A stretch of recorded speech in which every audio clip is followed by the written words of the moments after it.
Namaste, devotees. Even if 1 crore negative energies come to harm a person, this single mantra, by the grace of Lord Narasimha, can destroy them. This mantra is taken from Sri Narasimha Sahasranama Stotra.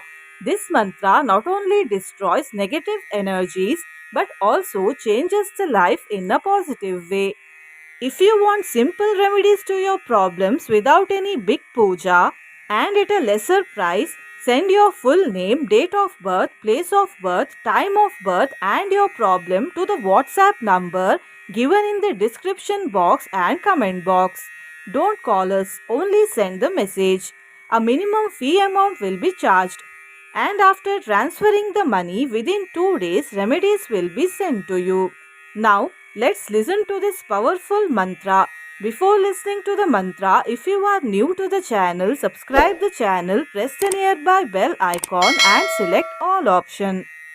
दैत्यकोटिर्हतास्तत्र केचिद्भीताः पलायिताः दैत्यकोटिर्हतास्तत्र केचिद्भीताः पलायिताः दैत्यकोटिर्हतास्तत्र केचिद्भीताः पलायिताः दैत्यकोटिर्हतास्तत्र केचिद्भीताः पलायिताः दैत्यकोटिर्हतास्तत्र केचिद्भीताः पलायिताः दैत्यकोटिर्हतास्तत्र केचिद्भीताः पलायिताः दैत्यकोटिर्हतास्तत्र केचिद्भीताः पलायिताः दैत्यकोटिर्हतास्तत्र केचिद्भीताः पलायिताः दैत्यकोटिर्हतास्तत्र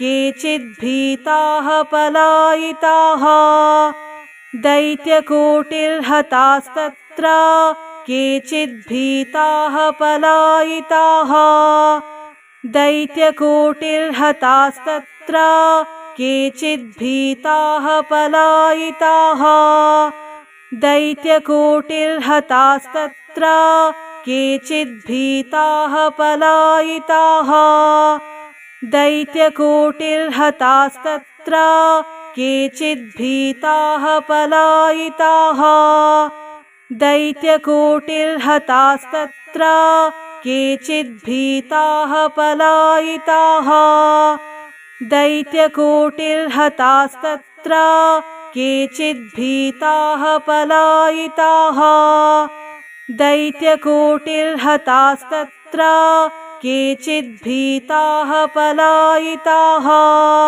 दैत्यकोटिर्हतास्तत्र केचिद्भीताः पलायिताः दैत्यकोटिर्हतास्तत्र केचिद्भीताः पलायिताः दैत्यकोटिर्हतास्तत्र केचिद्भीताः पलायिताः दैत्यकोटिर्हतास्तत्र केचिद्भीताः पलायिताः दैत्यकोटिर्हतास्तत्र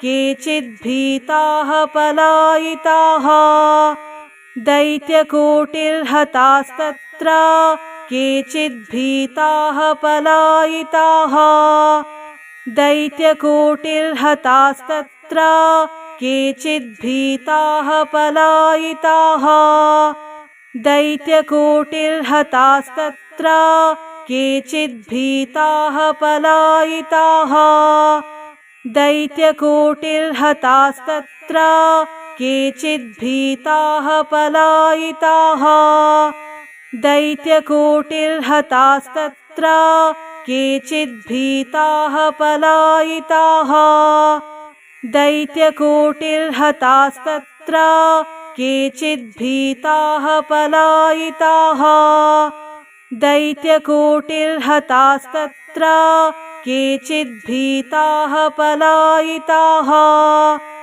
दैत्यकोटिर्हतास्तत्र केचिद्भीताः पलायिताः दैत्यकोटिर्हतास्तत्र केचिद्भीताः पलायिताः दैत्यकोटिर्हतास्तत्र केचिद्भीताः पलायिताः दैत्यकोटिर्हतास्तत्र केचिद्भीताः पलायिताः दैत्यकोटिर्हतास्तत्र केचिद्भीताः पलायिताः दैत्यकोटिर्हतास्तत्र केचिद्भीताः पलायिताः दैत्यकोटिर्हतास्तत्र केचिद्भीताः पलायिताः दैत्यकोटिर्हतास्तत्र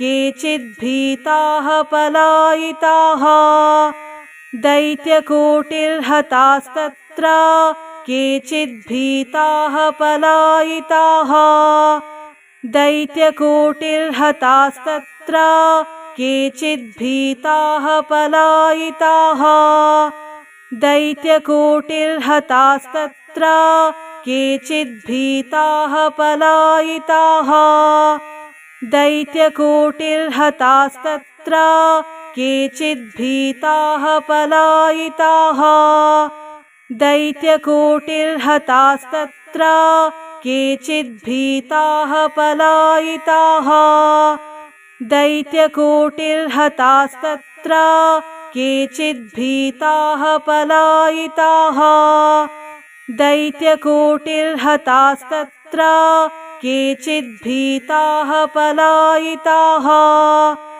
दैत्यकोटिर्हतास्तत्र केचिद्भीताः पलायिताः दैत्यकोटिर्हतास्तत्र केचिद्भीताः पलायिताः दैत्यकोटिर्हतास्तत्र केचिद्भीताः पलायिताः दैत्यकोटिर्हतास्तत्र केचिद्भीताः पलायिताः दैत्यकोटिर्हतास्तत्र केचिद्भीताः पलायिताः दैत्यकोटिर्हतास्तत्र केचिद्भीताः पलायिताः दैत्यकोटिर्हतास्तत्र केचिद्भीताः पलायिताः दैत्यकोटिर्हतास्तत्र केचिद्भीताः पलायिताः दैत्यकोटिर्हतास्तत्र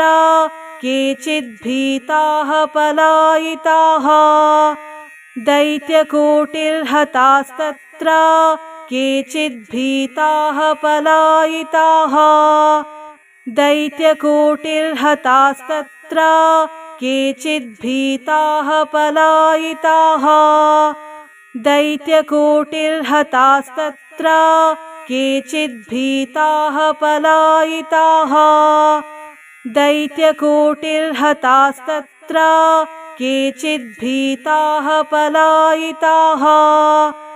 दैत्यकोटिर्हतास्तत्र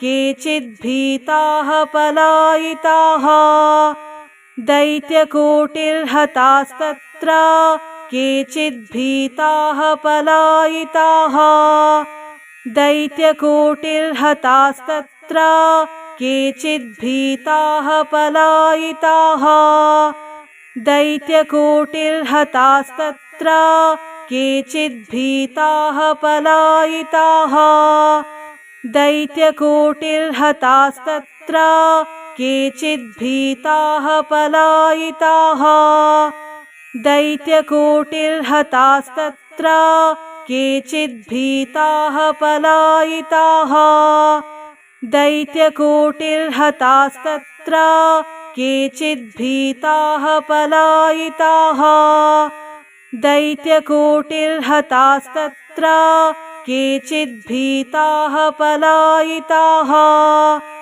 दैत्यकोटिर्हतास्तत्र केचिद्भीताः पलायिताः दैत्यकोटिर्हतास्तत्र केचिद्भीताः पलायिताः दैत्यकोटिर्हतास्तत्र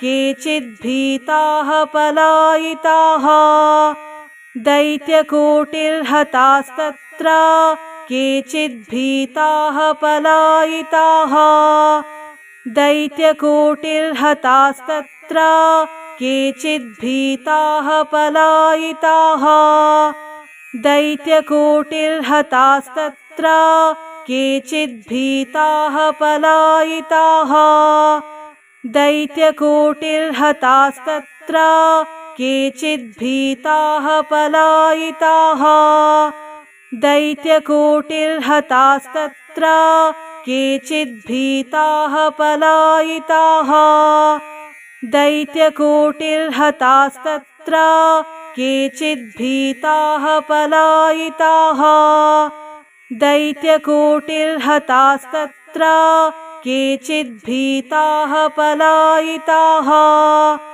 दैत्यकोटिर्हतास्तत्र केचिद्भीताः पलायिताः दैत्यकोटिर्हतास्तत्र केचिद्भीताः पलायिताः दैत्यकोटिर्हतास्तत्र केचिद्भीताः पलायिताः दैत्यकोटिर्हतास्तत्र केचिद्भीताः पलायिताः दैत्यकोटिर्हतास्तत्र केचिद्भीताः पलायिताः दैत्यकोटिर्हतास्तत्र केचिद्भीताः पलायिताः दैत्यकोटिर्हतास्तत्र केचिद्भीताः पलायिताः दैत्यकोटिर्हतास्तत्र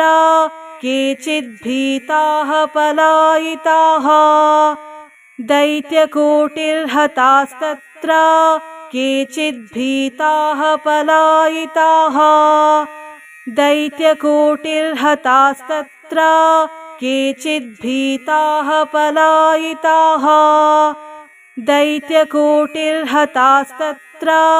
केचिद्भीताः पलायिताः दैत्यकोटिर्हतास्तत्र केचिद्भीताः पलायिताः दैत्यकोटिर्हतास्तत्र केचिद्भीताः पलायिताः दैत्यकोटिर्हतास्तत्र केचिद्भीताः पलायिताः दैत्यकोटिर्हतास्तत्र केचिद्भीताः पलायिताः दैत्यकोटिर्हतास्तत्र केचिद्भीताः पलायिताः दैत्यकोटिर्हतास्तत्र केचिद्भीताः पलायिताः दैत्यकोटिर्हतास्तत्र केचिद्भीताः पलायिताः दैत्यकोटिर्हतास्तत्र केचिद्भीताः पलायिताः दैत्यकोटिर्हतास्तत्र केचिद्भीताः पलायिताः दैत्यकोटिर्हतास्तत्र केचिद्भीताः पलायिताः दैत्यकोटिर्हतास्तत्र केचिद्भीताः पलायिताः दैत्यकोटिर्हतास्तत्र केचिद्भीताः पलायिताः दैत्यकोटिर्हतास्तत्र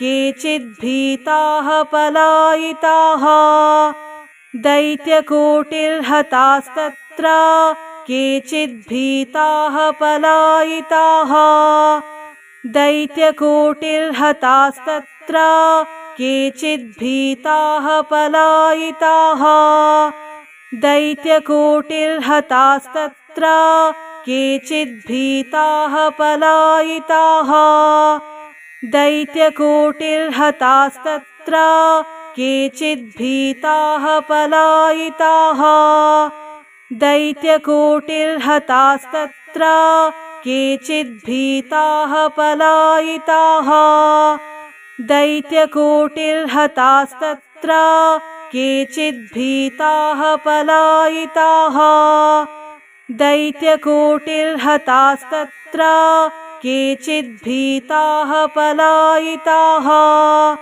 दैत्यकोटिर्हतास्तत्र केचिद्भीताः पलायिताः। दैत्यकोटिर्हतास्तत्र केचिद्भीताः पलायिताः। दैत्यकोटिर्हतास्तत्र केचिद्भीताः पलायिताः। दैत्यकोटिर्हतास्तत्र केचिद्भीताः पलायिताः।